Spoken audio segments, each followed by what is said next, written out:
So I hope to have some major progress to share with you by the end of today's video, but before I could do that, we need to go back to last fall when all the wheels were set in motion to get us where we are today. About 2 years ago now, we did a test assembly of the main drive shaft for the Carnival ride that we've been restoring in the backyard. And since then, my anxiety level has been slowly rising. I didn't really give too much thought to lubricating it at the time. I squirted some grease in there, but that's about the extent of it. So it's been sitting outside in the weather all this time, and I started to fear that it might be rusting and undoing all the work we put into it. That fear finally got the better of me last fall, and I decided it was time to pull it back apart for inspection and to take care of a few things before reassembling it for the final time. I hooked up the ride to our ambulance and drove it over to my day job where I could use the forklift to pull the shaft back out. I'm actually really pleased with how well this ride tows. It tracks really well behind the ambulance.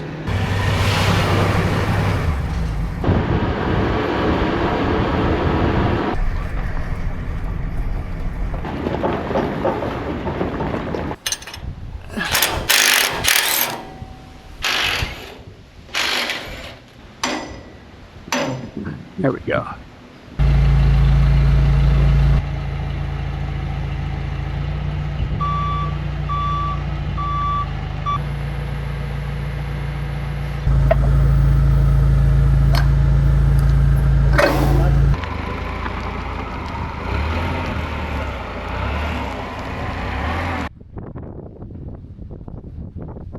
I was pleasantly surprised that everything inside was just fine.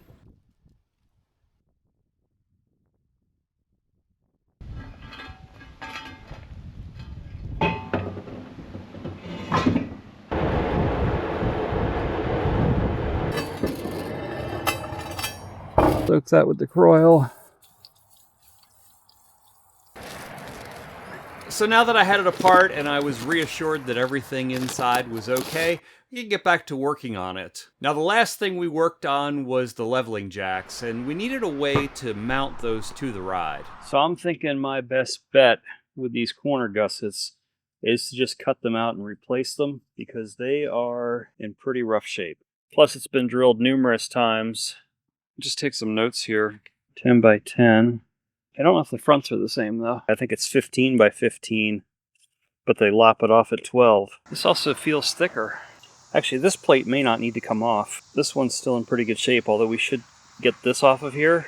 This sleeve needs to be cut in right there and then welded in place. So we'll make new plates for the rear and we'll leave these plates in place because these are much stronger. So I got these plates cut out that will allow us to mount our leveling jacks to the rear of the trailer. But before I had a chance to get these installed, something else happened. So from the videos you could tell I had prepped the tower and I got it primed, but I had never finished sandblasting the trailer or doing anything with that. I've been talking to my friends over at Majestic Midways about whether they might have some time to sneak the trailer into their sandblasting schedule. So they gave me a heads up that they would probably have time to do it if I could get the ride over to them. So with the shaft pulled and all the bearings out, it seemed like a really good time to have that done. I don't have any footage of them blasting it, but eventually they called me and said it was done. Now at this point we got a really big snowstorm and I didn't have a good way to move the ride.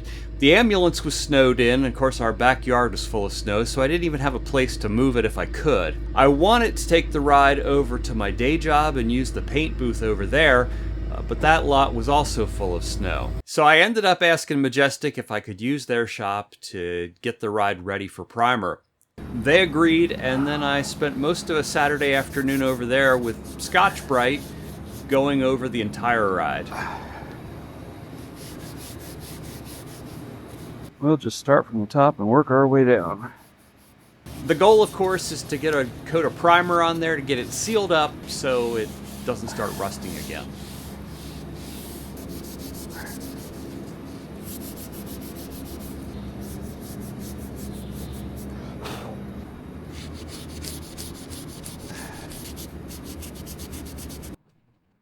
Could have swore I'd taken all these off a long time ago. I can't believe that's not unscrewed.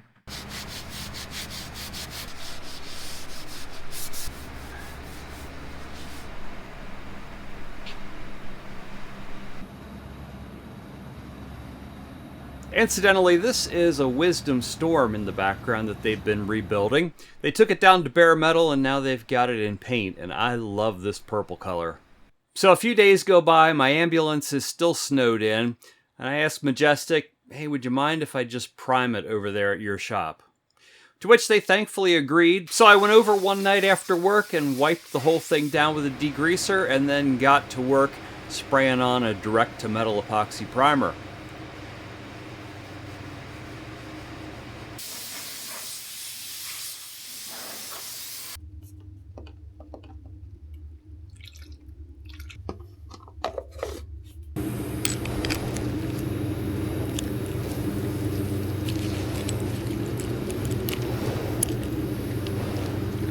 It was at this point I realized that Majestic does not use the same air fittings on their equipment as I use. Then I had to scramble to find a fitting that would work.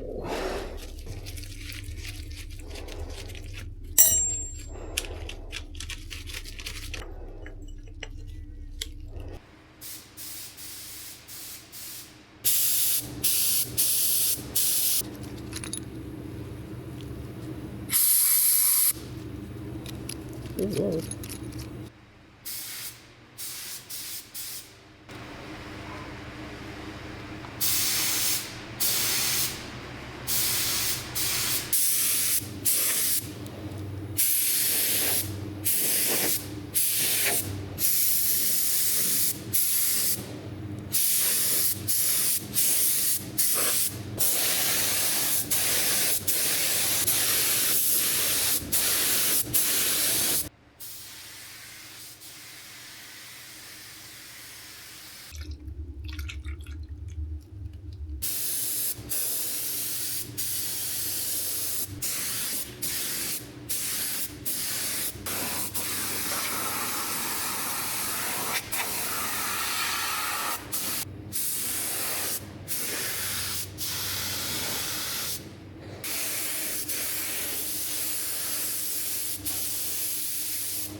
So after about 2 hours, I had the ride all primed. At this point, there is still snow on the ground. Guess you can see where this is going. I asked Majestic once again could I use their facilities to paint the ride, and they thankfully once again agreed to allow me to use their paint booth. I also liked that purple color so much from earlier in the video that I went out and bought it. And that's what we're going to use to paint the ride. This is a single-stage polyurethane paint from PPG. It's the same stuff Majestic uses on all their rides, so if it's good enough for them, it's good enough for me. It is expensive though. This 1-gallon kit costs about $300. So for those of you supporting me on Patreon, I truly appreciate it.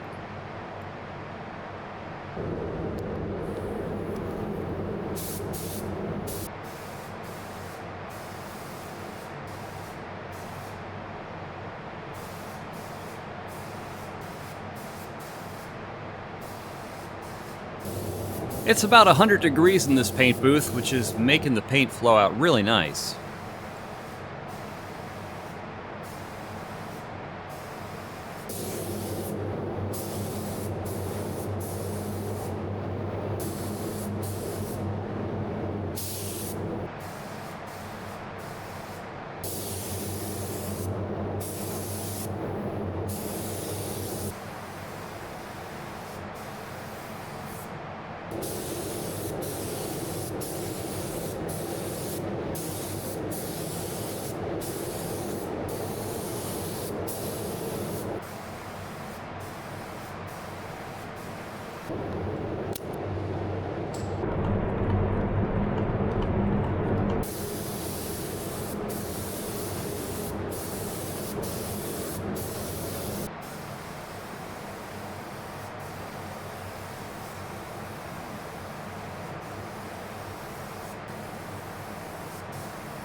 So I'm really super excited now. There is nothing stopping us from starting to put the ride back together. It is painted and ready to go, and we can start bolting things back on conceivably. So if you don't want to miss it when that happens, click that link to the left and come along for the ride.